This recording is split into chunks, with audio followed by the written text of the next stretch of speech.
Mexico जी तारीख़ी प्राम्ड of दे मुंह जे मथां वेठल ख़ौफ़नाक सियाहनि ते फायरिंग कंदड़ हथियारबंदनि जे फुटेज मुल्क में सिक्योरिटी बाबति ख़ुदशात खे नओं करे छॾियो आहे। जियनि हिन ऊन्हारी में वर्ल्ड कप लाइ लिखियलु फुटबॉल मैदान जी मेज़बानी करण लाइ तयारु थी। घटि में घटि हिकु शख़्स, हिकु कैनेडा औरत, सूमर जे हमले में मारिजी वियो। मेक्सिको जे त्योतिहुआकान आसार क़दीमा वारी इलाइक़े में हिकु अहम सियाहती हट स्पॉट मेक्सिको शहर खां 300 मील उत्तर में। जुलाई में आलमी टूर्नामेंट शुरू थियण ते गादी वारे शहर में 5 फुटबॉल मैचूं खेॾियूं वेंदियूं। बर्तानिया जी अमीर लुइस खमीस ते पंहिंजी 18 सालगिरह मिल्हाई शाही ख़ानदान सां गॾु उन मौक़े ते हिकु तस्वीर जारी करण जी रवायत खे बरक़रार रखंदे। तस्वीर संदसि वालदीन वलीम ऐं कैथरीन जे सोशल मीडिया अकाउंट्स ते पोस्ट कई वई। वेल्स जी शहज़ादी ऐं शहज़ादी हिकु मुस्कुराईंदड़ लुइस ॾेखारे थो हिकु नेरी क्वार्टर ज़ब पाइण सां संदसि हथनि सां। स्पेन बेन अल अक़वामी लामी यामिल हिन उन्हारे जी वर्ल्ड कप लाइ फिट थियण जी उमीद रखे थो, पर हिन जो घरो सीज़न ज़ख़्म जी करे ख़त्म थी चुको आहे। हिन जी क्लब बार्सिलोना जी तस्दीक कई। तशा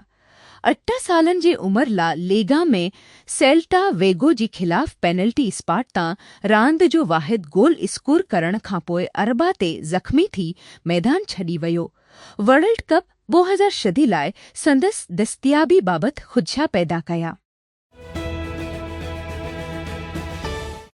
पाकिस्तान खे चीन जी ज़रिए वापारी रस्ती जिया।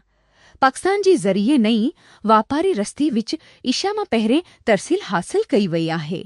अफ़गानिस्तान खे नज़रअंदाज कंदी सामान जी आमद में वॾी तब्दीली जी निशांदी कई वई आहे। किर्गिज़स्तान खां सामान गलगत बिल्तिस्तान में सोस्त ख़ुशक बंदरगाह ते पहुतो। हिकु मुतबादिल कोरिडोर जी ऑपरेशनल लॉन्च खे अजागर कयो, जेको रिवायती अफ़गान ट्रांज़िट रस्तनि खां बची थो।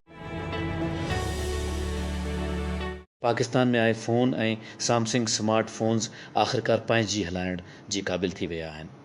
इहा तस्दीक ज़ूंग ऐं जाज़ जी ऑफिशियल वेबसाइटनि तां अचे थी, जेका पाकिस्तान में 5G हलाईंदड़ मुताबिक़त रखंदड़ फ़ोननि जी फ़हिरिस्त ॾेखारे थी। जाज़ अञा ताईं फ़ोन्स लाइ सपोर्ट शामिल न कई आहे ऐं सिर्फ़ु चंद Samsung phones iPhone 5G support सिर्फ़ु हिन वक़्तु ज़ूंग ते दस्तियाब आहे ऐं उन्हनि जी सैमसंग फ़ोननि जी लिस्ट पिणु तमामु वॾी आहे। उन खां अलावा योफ़ो अञा ताईं 5G ख़िदमतनि खे ख़तमु करण लाइ आहे।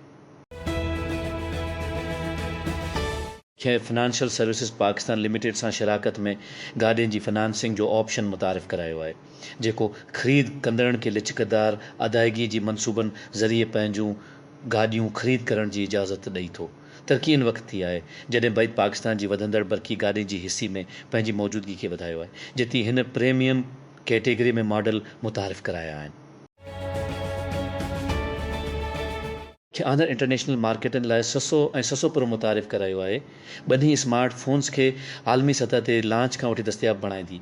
नोन डिवाइसिस में ताज़ाकारी डिज़ाइन IP सस्ती के तहफ़ुज़ जी दर्जेबंदी, वॾी बैटरी ऐं बेइज़्ती मुख्य कैमरा शामिल आहिनि।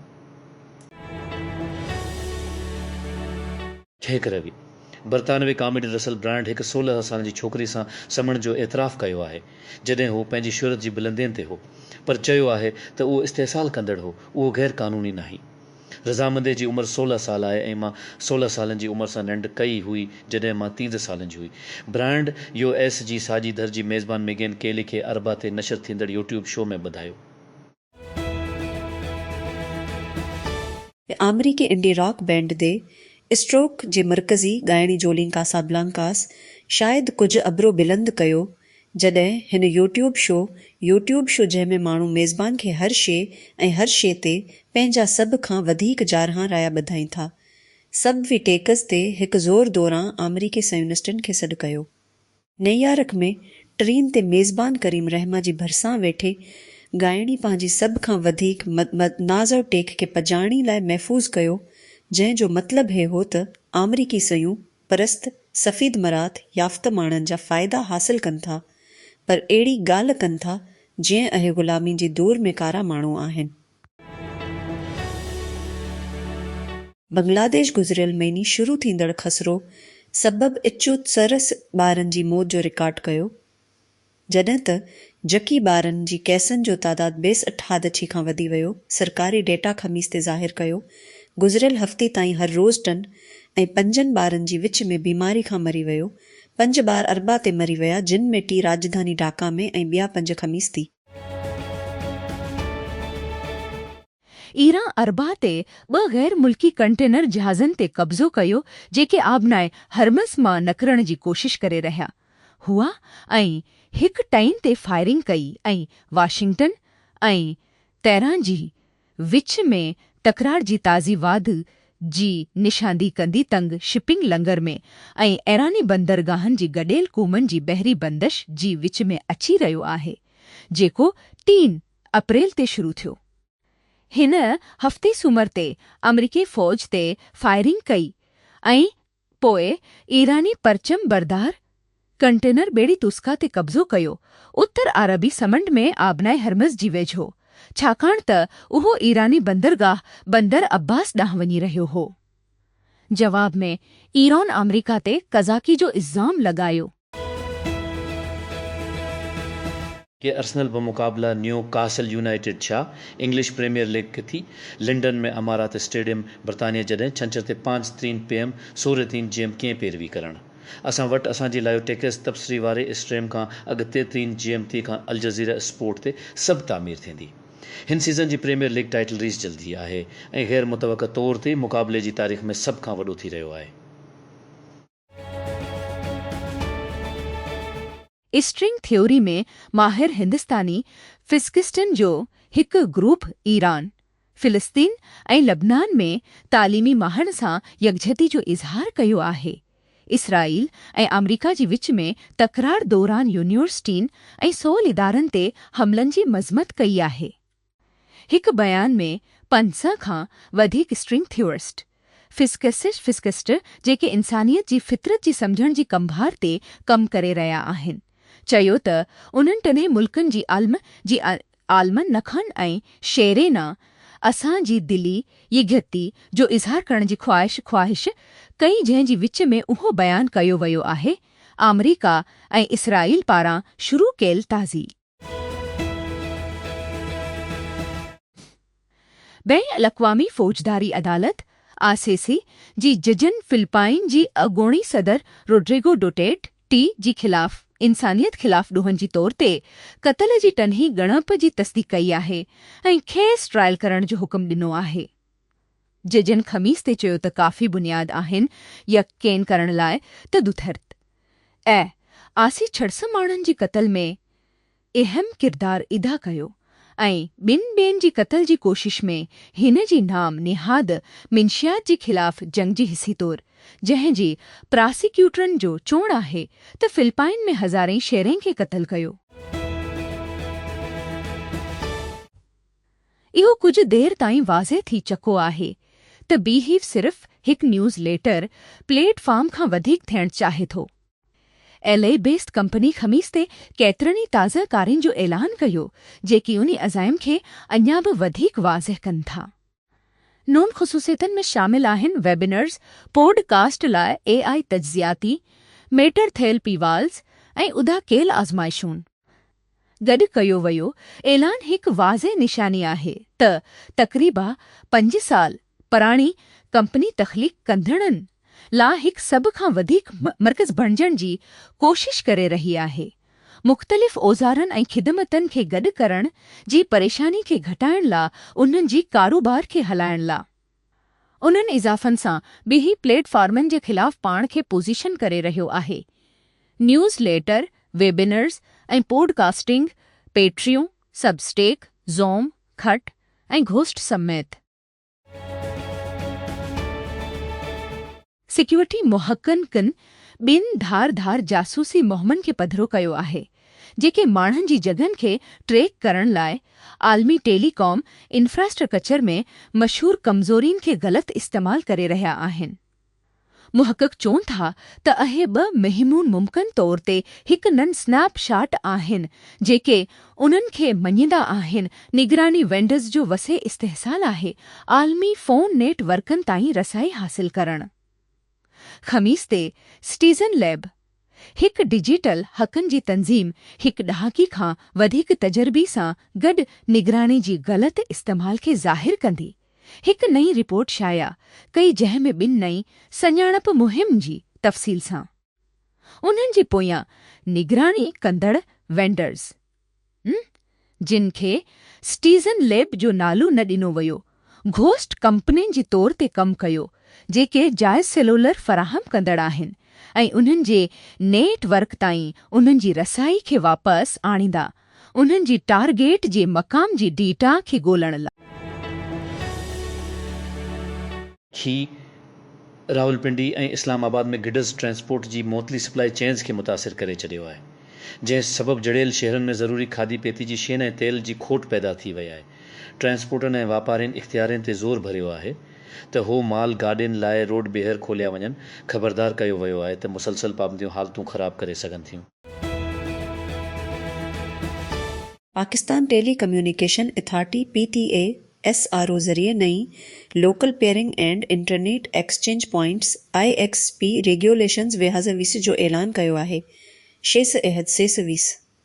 इन क़दम जो मक़सदु पाकिस्तान में इंटरनेट ट्रैफ़िक खे मुनज़म करणु सर्विस जे मयार खे बहितर बणाइणु ऐं बैन अल-अक़वामी डेटा रूटिंग सां लाॻापियल लागत खे घटाइणु आहे ज़ाबिता सरकारी गज़ीट में इशाअत खां पोइ फ़ौरी तौर ते असरअंदाज़ थींदा Rawalpindi municipal corporation district courts चौक ऐं उन जी भरिसां जनाह पार्क फ्लाई ओवर ऐं इंडर पासनि जी तजवीज़ कयल नालनि ते अवाम खां एतिराज़ ऐं तजवीज़ूं तलब करे वरितियूं आहिनि कारपोरेशन जी चीफ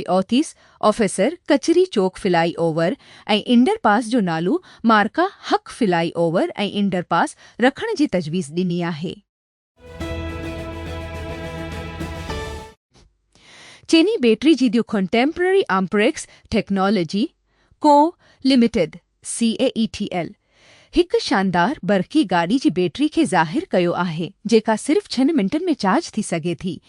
EV टेक्नोलॉजी में वॾी तरक़ी जी निशानदी कंदी नई शिंगसिंग बैटरी हिकु lithium iron phosphate LFP battery आहे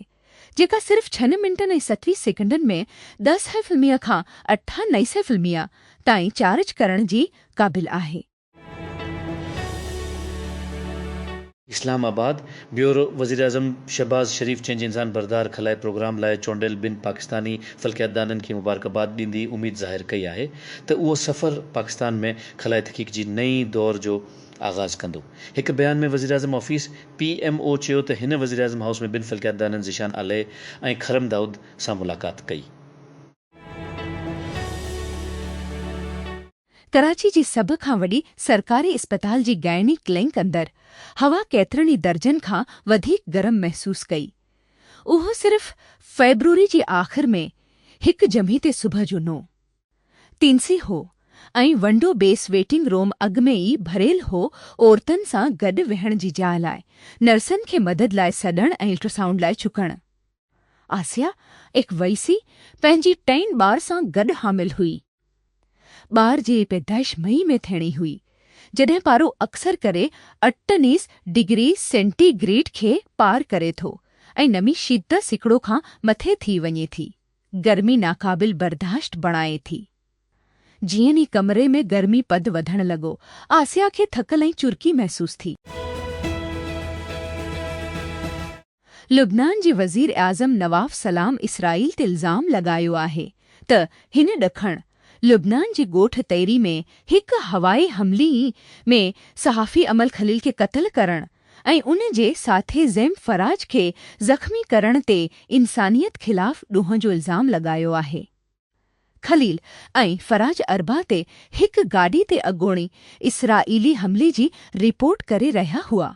जॾहिं उन्हनि खे निशानो बणायो वियो जॾहिं पनाह वठण लाइ हिकु इमारत ॾांहुं भॼी वई जर्मन हवाई अॾे वारे कंपनी लुफ्थांसा ग्रुप जो चवणु आहे त हो अक्टूबर ताईं 2000 मुख़्तसर फ़ासिले जी परवाज़नि खे घटाए छॾींदो छाकाणि त ईरान जंग तेल जी क़ीमतनि खे वधाईंदी ऐं ख़ुदशात वधाए थिए त कुझु मुल्क जेट ईंधन ते घटि हलाए सघनि थियूं लुफ्तांसा ख़मीस ते चयो त अहिड़े मुनाफ़े वारे रस्तनि खे मनसूख़ कंदी ऐं फ्रैंकफर्ट ऐं म्यूख में इन जे हब एयरपोर्ट खां परवाज़नि ते ध्यानु ॾींदो, जेका तक़रीबन 4 टन जेट ईंधन बचाए सघे थी। मेटा ख़मीस ते ऐलान कयो त वालदीन उन जी निगरानी जा औज़ार इस्तेमाल कंदी हाणे उहे उनवान ॾिसी सघनि था जेके उन्हनि जी नौजवान गुज़िरियल हफ़्ती में मेटा आई बाबति पछियो आहे, फेसबुक, मैसेंजर या इंस्टाग्राम ते। वालदीन निगरां हब जे अंदरि हिकु नई बसीरत टब खे ॾिसंदा जेके मौजू ॾेखारींदा आहिनि उन्हनि जो नौजवान AI चैटबोट सां बहस करे रहियो आहे। मौजू स्कूल, तंदुरुस्ती ऐं लाइफ अंदाज़ खां वठी सफ़र लखण ऐं सिहत ऐं खुशहाली ॿिनि विच में मेटा चवे थो। अमरीकी सदर डोनाल्ड ट्रंप जे हिकु सीनियर सफ़ीर तजवीज़ ॾिनी आहे त फ़ेफ़ा ईंदड़ फ़ेफ़ा वर्ल्ड कप 2026 में ईरान जी जाइ ते इटली खे शामिल करे। फाइनेंशियल टाइम्स जी हिकु रिपोर्ट मूजिबि इहा तजवीज़ अमरीकी ख़ासि नुमाइंदी पावलो ज़म्पोली तरफ़ान कई वई हुई, जंहिं तस्दीक कई त हिन उहो ख़्यालु ट्रंप ऐं फ़ेफ़ा जे सदर गियानी इन्फेंटिनो ॿन्ही सां इथारियो हो। हिन चयो त इटली जे फुटबॉल जी तारीख़ इन खे क़ाबिलियत में नाकाम थियण जे बावजूद मज़बूत उम्मीदवार बणाए थी। पंजाब हुकूमत ईंदड़ सूबाई बजट खां अॻु केतिरनि खातनि में हज़ारें डिग्रियूं ख़ाली पेल पोसणूं ख़तमु करे छॾियूं आहिनि, जिन में स्कूल, एजुकेशन डिपार्टमेंट पंजाब में लॻभॻि 3 जायूं शामिल आहिनि। आफ़ीसरनि जो चवणु आहे त पोस्टूं केतिरनि ई सालनि खां ख़ाली रहियूं आहिनि ऐं बजट दस्तावेज़नि में ज़ाहिर थियण जा रहियूं आहिनि, जंहिं ते असुलु ख़र्च न करण बावजूदु तनख़्वाह मुख़्तस कई वई आहे। हिननि चयो त फ़ैसिले जो मक़सदु ख़र्चनि खे मुनज़म करणु ऐं सूबाई ख़ज़ाने ते माली दॿो घटाइणु आहे। पंजाब जी वॾी वज़ीर मरियम नवाज़ शरीफ़ तालीमी साल 2022 लाइ बलूचिस्तान जी शागिर्दनि लाइ 480 स्कॉलरशिप जो ऐलान कयो आहे, जंहिं जो मक़सदु आला तालीम ताईं बराबरी जी रसाई खे हथी ॾियणु आहे। ही क़दम घटि आमदनी वारनि ऐं मुस्तहिक़ शागिर्दनि खे निशानो बणाए थो ऐं सूबनि जे विच में तालीमी फ़र्क़ खे ख़तमु करण जी कोशिश करे थो। दरख़्वास्तुनि बलूचिस्तान एंडोमेंट फंड BEF ज़रिए तलब कयूं वयूं आहिनि। National disaster management authority NDME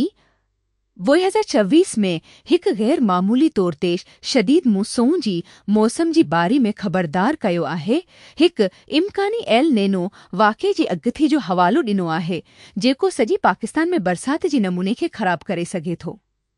आफ़ीसरनि चयो त ईंदड़ चौमासी बरसातनि जे मज़बूत ऐं बार बार स्पील आणींदी इंतिहाई मौसमी वाक़अनि जो ख़तरो वधाई थो।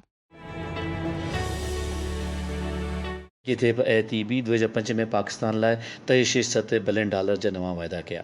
जेके गुज़िरियल साल $2.99 बिलियन जी मुक़ाबले में 2% वधीक आहिनि, जीअं हिन मुंदी शाबी में नवां शुरू कया। खीं जी सालियानी रिपोर्ट 2005 में ख़मीस ते जारी कई वई। मिनेला जी बुनियाद ते कर्ज़ ॾियण वारे एजेंसी पण ॿुधायो त साल जे लाइ एकवाल जे 405 बने जी नई माली मदद जी वाइदनि लाइ सरकारी शाबी लाइ 2024 में हिकु टियों इज़ाफ़ो। इन्हनि कर्ज़नि जे वादनि मां घणा आम तिजारती शर्तनि ते कया विया।